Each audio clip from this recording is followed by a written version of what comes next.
Greetings, my name is Rich Duncombe. I'm the Executive Director of Impact Studio at Oregon State University. I'm excited to kick off another 4x4 video series. That's 4 videos in 4 minutes each. This series is about adjacent innovation portfolios. So let's get started. The first question is, why should we concern ourselves with adjacent innovation or portfolios? Successful organizations in all sectors, including higher education, are faced with a dilemma about how to generate sustainable growth as their sector starts to mature or change. It's common for leaders to double down and invest even more in the core programs that have brought them growth and success in the past. But this doesn't work.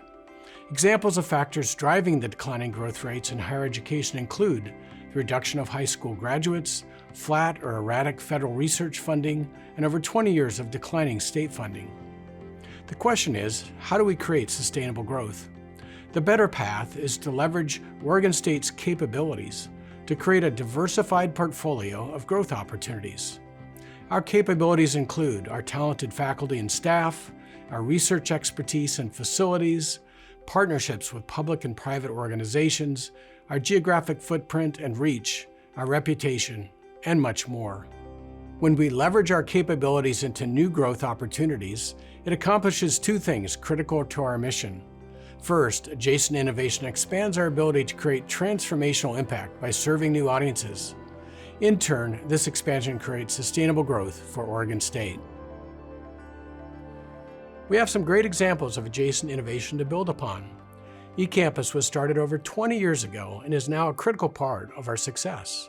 OSU significantly expanded our reach internationally, and the recently launched Transfer Enrollment and Success Expansion Program is growing our enrollment and support for transfer students. Finally, I want to introduce a concept of an organizational portfolio.